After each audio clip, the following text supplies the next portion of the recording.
नमस्ते प्यारे बच्चों। तो आइए आज हम देखते हैं ये गणित का अध्याय 11।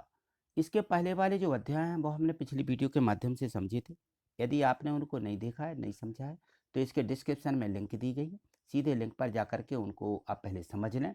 ठीक है, आज देखते हैं हम अध्याय 11 परिमाप और क्षेत्रफल। ठीक है, तो हम परिमाप और क्षेत्रफल को समझने वाले हैं। यदि आपने चैनल सब्सक्राइब नहीं किया तो सबसे पहले तो चैनल सब्सक्राइब कर लें और वीडियो को लाइक कर दें, क्योंकि ये सब काम करना आप बाद में भूल जाते हैं, इसलिए इसको अभी जो है करके रखें। ठीक है, आइए देखते हैं प्रश्न 1। निम्न त्रिभुज का क्षेत्रफल ज्ञात कीजिए। तो ये जो त्रिभुज बना हुआ है, इस त्रिभुज का हमें क्षेत्रफल निकालना है। तो देखिए, क्षेत्रफल त्रिभुज का क्षेत्रफल होता है, क्या होता है, 1/2 आधार गुणित ऊंचाई, ये सूत्र होता है। और इसमें दिया गया है, जो भी इसमें दिया है, जहां से लंब डाला जाता है वह नीचे वाली भुजा आधार कहलाती है। क्या कहलाएगी? ये आधार हो जाएगी। और ये लंब, कोई भी त्रिभुज यदि इस प्रकार से ऐसा बना हो, ऐसा, ठीक है ना, और हम यहाँ से सीधा डालते हैं तो ये आधार होता है। ठीक है, जिस भुजा पर लंब डाला जाता है वह उसकी भुजा आधार कहलाती है, और लंब डाला गया वो लंब है। तो देखिए, यहाँ पे हमने लिख दिया कि दिया है आधार 5 सेंटीमीटर और ऊंचाई 3.2 सेंटीमीटर है। त्रिभुज के क्षेत्रफल का ये सूत्र है कि त्रिभुज का क्षेत्रफल बराबर 1/2 आधार गुणित ऊंचाई। अब यहाँ आधार और ऊंचाई दोनों के मान यहाँ पर रख दीजिए। आधार 5 दिया है, ऊंचाई 3.2 दी गई है। ठीक है ना, तो इन दोनों का गुणा कर लीजिए। 5 का 32 में गुणा करेंगे, या 2 से इसको काट लें 32 को, कि 2 एकम 2, और यहाँ काट दें 2 एकम 2, यहाँ दशमलव बचेगी 1, 2 छः 12, 1.6 आएगा, 16 पंचे 80, 8.0 आएगा, यानी 8। ठीक है ना, त्रिभुज का क्षेत्रफल आ जाएगा 8 वर्ग सेंटीमीटर। ये वर्ग लगा हुआ है, cm पर 2 की घात, cm यानी होता है सेंटीमीटर। ठीक है, तो किताब में हमेशा हमें cm लिखा मिलेगा, इसका मतलब है सेंटीमीटर। ठीक, चलिए आगे देखिए प्रश्न अगला। तो यहाँ देखिए प्रश्न 2 दिया गया है।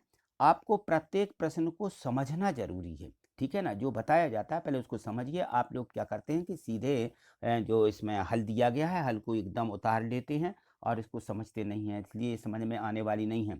ये कोई भी आकृति दी गई हो, जो हमारी आकृति है उसका हमें परिमाप और क्षेत्रफल ज्ञात करना है। तो इसमें देखिए इन सारी चीज़ों के सूत्र इसमें दिए गए हैं, तो उनको जरूर याद करें। यहाँ देखें दिया है कि तस्तरी की त्रिज्या, यहाँ देखो दिया गया है कि एक है वृत्ताकार तस्तरी की परिधि ज्ञात करना। क्या करना है? परिधि, जिसकी त्रिज्या कितनी है? 14 सेंटीमीटर है ना। तो त्रिज्या को हम क्या लिख लेंगे? त्रिज्या r बराबर 14 सेंटीमीटर। और क्या ज्ञात करना? परिधि। तो हमें जो है कोई भी वृत्ताकार वस्तु होती है या वृत्त की, हमें परिधि का सूत्र याद होना चाहिए। तो देखिए यहाँ पे हमने लिख दिया कि इसलिए यहाँ पे लिखा है कि परिधि बराबर 2πr। ये इसलिए करके यहाँ चाहो तो आप लिख सकते हो वृत्त की, किसकी? वृत्त की परिधि, वृत्त की परिधि बराबर 2πr होता है। ठीक है ना, तो ये जो तस्तरी है ये वृत्ताकार दी गई है। कैसी दी गई? वृत्त के आकार की। तो तस्तरी का ही परिधि निकालेंगे सीधी, तो ये 2πr इसका सूत्र होता है। और यहाँ पे हम पाई का मान हमेशा ध्यान रखना कि पाई बराबर क्या होता है? 22/7। ये हमें मान रख देना हमेशा। ठीक है ना, तो यह 22/7 आ जाएगा पाई की जगह पर, और आर की जगह पर 14 लिख देंगे और इसको काट देंगे। 7 एकम 7, 7 दूनी 14, 2 दूनी 4 और 22 चौके 88। उत्तर आ जाएगा कितना? 88 सेंटीमीटर। ये तस्तरी की परिधि आ गई। ठीक है, चलिए आगे देखिए। अब यहाँ देखिए प्रश्न 3 दिया है कि एक 49 मीटर व्यास वाले वृत्त का क्षेत्रफल ज्ञात कीजिए।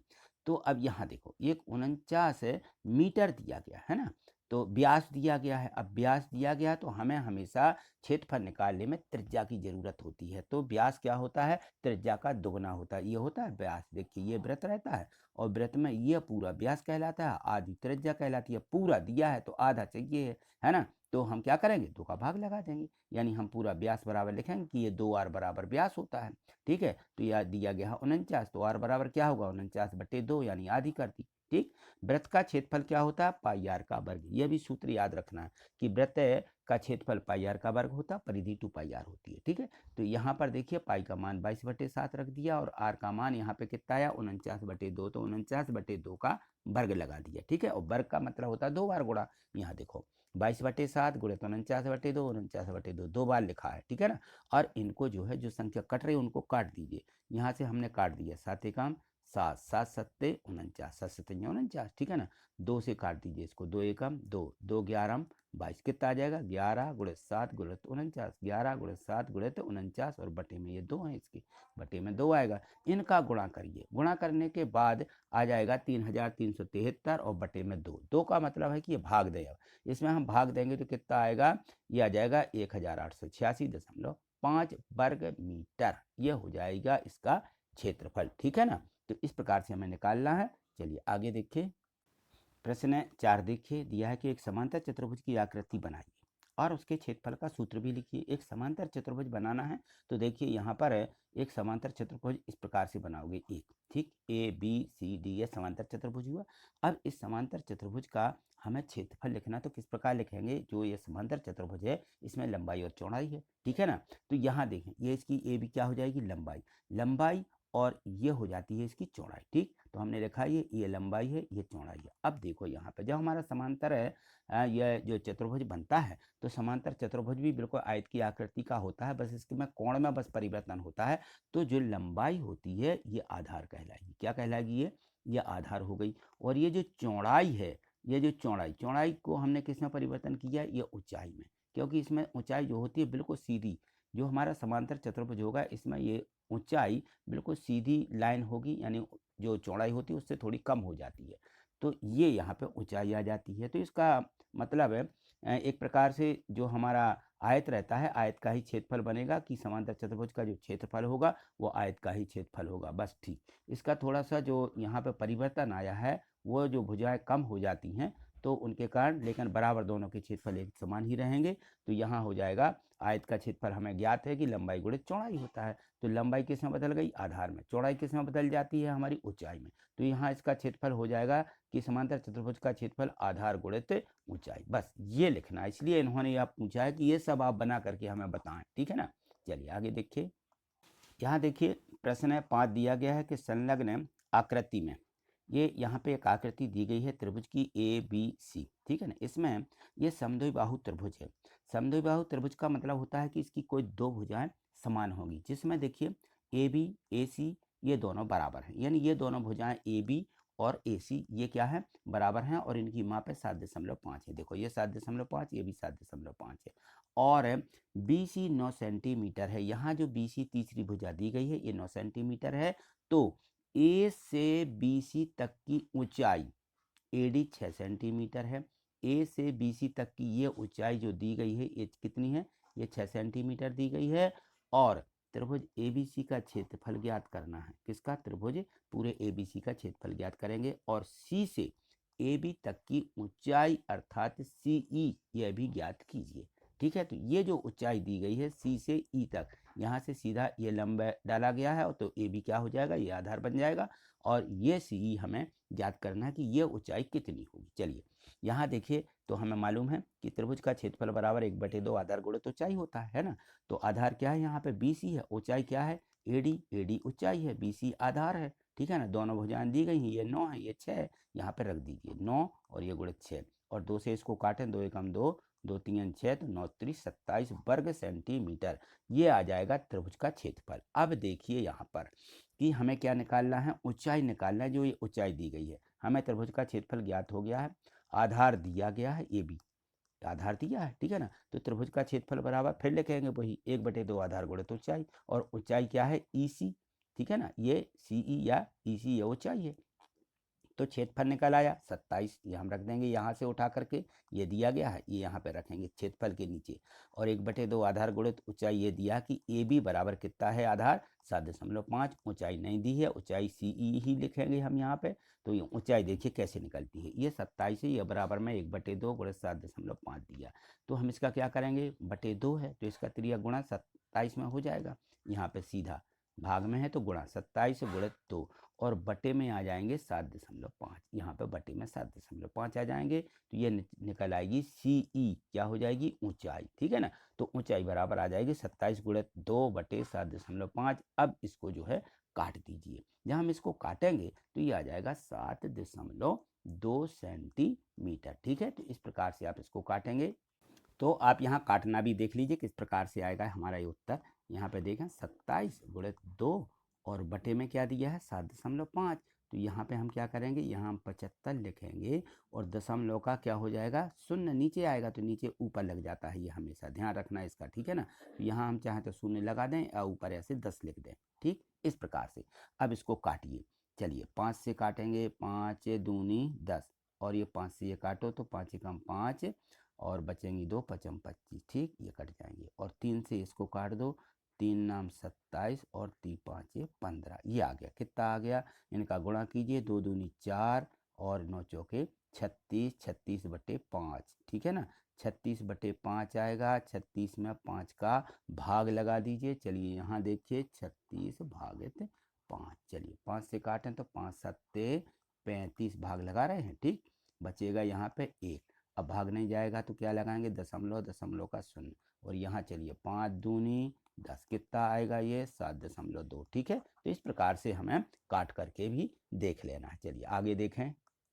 प्रश्न 6 दिया गया है कि एक समांतर चतुर्भुज की एक भुजा 20 सेंटीमीटर और क्षेत्रफल दिया गया है 240 वर्ग सेंटीमीटर, ठीक है ना, क्षेत्रफल हमेशा वर्ग में लिखा जाता है, ये वर्ग है, cm पर ये 2 की घात ऊपर लिखना, ये cm 2 नहीं लिखना, ठीक है ना, यहाँ पे थोड़ा सा ये मिसप्रिंट हो सकता है। हो तो समांतर चतुर्भुज की संगत ऊंचाई ज्ञात कीजिए। अब समांतर चतुर्भुज का क्षेत्रफल तो अभी हमने देखा था कि आधार गुणित ऊंचाई होता है ना, तो एक भुजा दी गई है, इसको हम आधार मानेंगे और यहाँ क्षेत्रफल दिया गया है तो हमें ऊंचाई ज्ञात करना है, ठीक है, दिया है, यहाँ पे लिखेंगे कि भुजा बराबर 20 सेंटीमीटर, क्षेत्रफल बराबर 240 वर्ग सेंटीमीटर।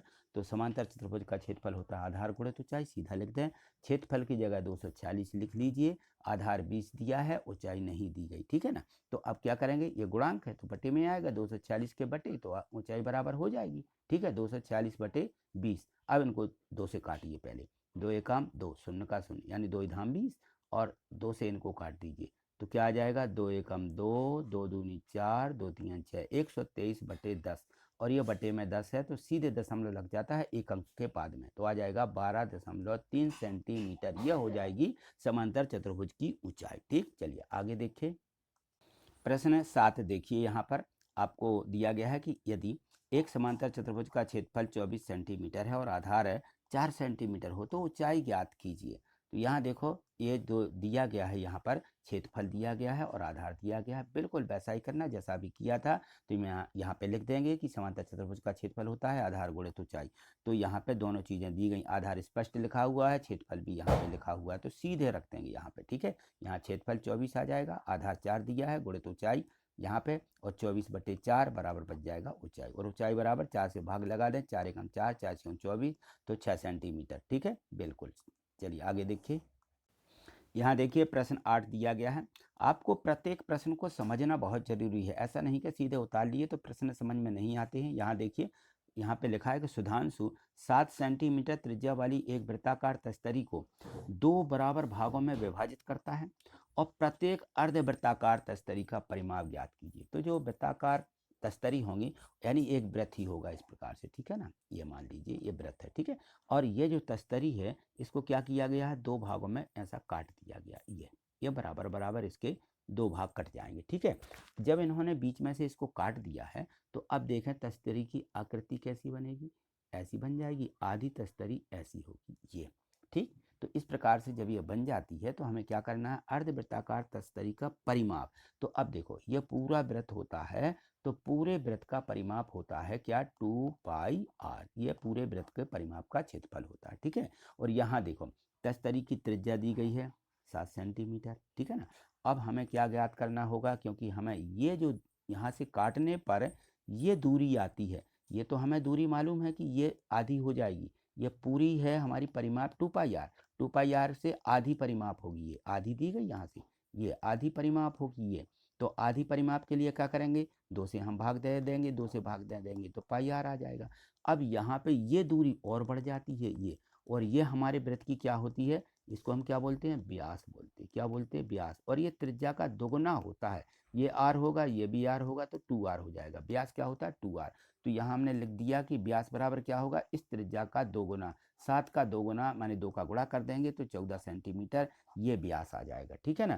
तो ये जो दूरी है ये व्यास है, तो यहाँ लिख देना है कि प्रत्येक अर्धवृत्ताकार तस्तरी का परिमाप 1/2 गुणित 2 पाई r, 1/2 क्यों किया गया है, क्योंकि आधी भाग है इसका, ठीक है ना। तो एक तस्तरी का निकालेंगे, 1/2 2 पाई आर, ठीक है, 2 से ये कट जाएगा और धन लिख दिया व्यास। इसमें हम व्यास और जोड़ेंगे तो क्या आ जाएगा इसका परिमाप, ठीक है ना। चलिए अब यहाँ देखो 7 एकम 7 ये कट जाएगा, 7 एकम 7 ये कट जाएगा, पाई का मान रख दिया यहाँ पर। किसका मान रखा है, ये पाई का सीधे रख दिया, क्योंकि दो दो तो ये पहले ही कट गए। पाई आर बस है, पाई का मान 22/7, आर का मान 7 दिया गया है और धन व्यास, व्यास हमने निकाल के रखा, ये देखिए 14 सेंटीमीटर यहाँ रख दिया, ठीक है। 22 में 14 जोड़ें तो उत्तर आ जाएगा 36 सेंटीमीटर। ये एक जो हमारी तस्तरी है आधी, आधी का यह परिमाप 36 सेंटीमीटर होगा, तो दूसरी वाली का भी कितना होगा, 36 सेंटीमीटर ही होगा।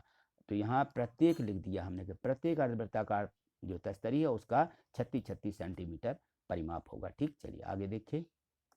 प्रश्न 9 देखिए दिया है कि एक किसान अपने खेत के केंद्र पर 7 मीटर त्रिज्या वाली एक फूलों की क्यारी खोदता है, ठीक है ना। वो क्या करता है, खेत में 7 सेंटीमीटर त्रिज्या वाली है एक क्यारी खोदता है।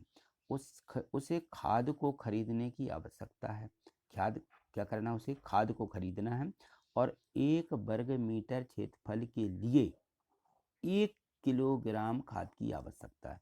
1 वर्ग मीटर क्षेत्रफल दिया गया है, 1 वर्ग मीटर। अब वो क्यारी खोदता है, एक खोदता जाएगा, ऐसी ऐसी क्यारी खोदती जाती ऐसी। तो अब जो यहाँ से खोदेगा तो ये 1 वर्ग मीटर आ जाएगा, फिर 1 वर्ग मीटर आ जाएगा, ठीक है ना।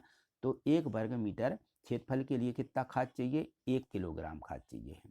तो उसे कितने किलोग्राम खाद खरीदनी होगी। अब देखिए जो उसने यहाँ पे वो खेत है, तो यहाँ पे देखा फूलों की जो क्यारी वो बना रहा है, तो इस प्रकार की क्यारी बनाएगा।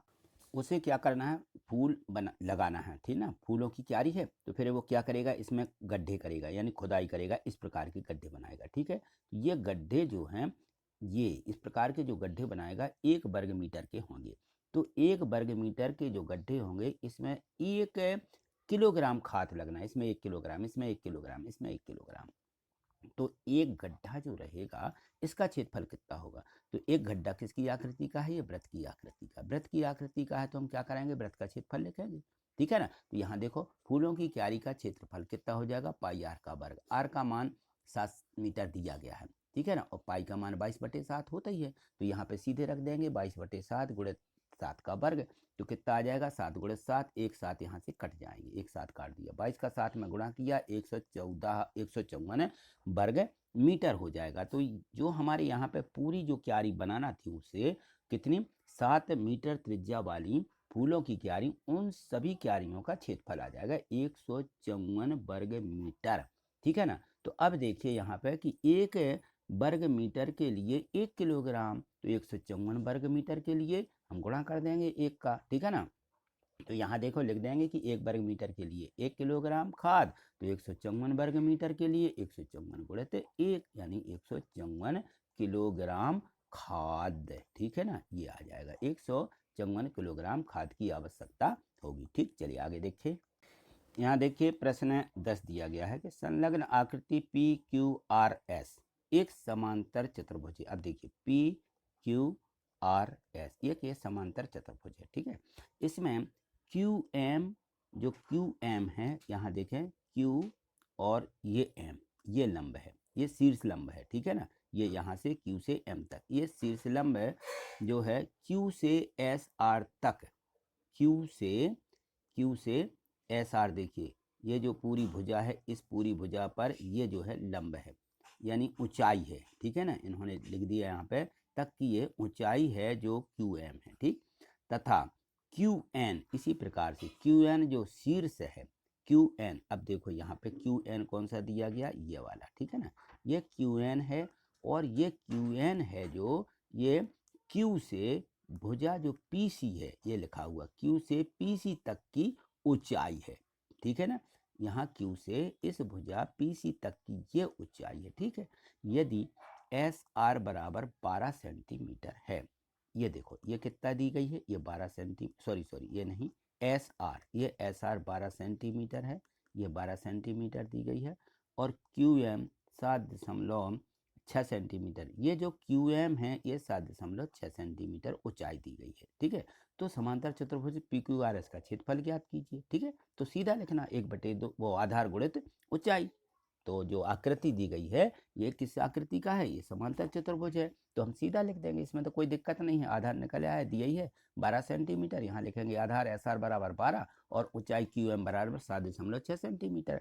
तो आकृति पी क्यू आर एस का क्षेत्रफल आधार गुणित ऊंचाई, ठीक है ना, एस आर गुणित क्यू एम ऐसा लिखेंगे। ये एस आर है, ये क्यू एम है, तो एस आर का मान दिया 12 और क्यू एम का मान दिया 7.6, दोनों का गुणा कर देंगे। चलिए दोनों का गुणा करिए, तो गुणा करने में आ जाएगा 91.2 वर्ग सेंटीमीटर, क्योंकि क्षेत्रफल है इसलिए वर्ग लगाया जाएगा, ठीक है ना। तो 91.2 वर्ग सेंटीमीटर, बस इतना हमें इसका क्षेत्रफल मात्र ज्ञात करना है। क्यों? क्योंकि हमें पी एस यहाँ पे जो है आधार नहीं दिया गया है। यदि आधार दिया होता या ऊंचाई, कोई दोनों में से एक चीज दी गई होती, तो हम इससे भी इसकी ऊंचाई या आधार निकाल सकते थे। यहाँ दोनों चीज़ें नहीं दी गई हैं, इसलिए हमें दूसरे वाले इसको नहीं निकालना, ठीक है ना। जो दूसरे के लिए यहाँ पे शर्त दी गई थी, ये शर्त तो लिखी है, लेकिन इन लोगों ने दूसरा कुछ नहीं दिया, ठीक। चलिए आज इतना ही, मिलते हैं अगली वीडियो के माध्यम से।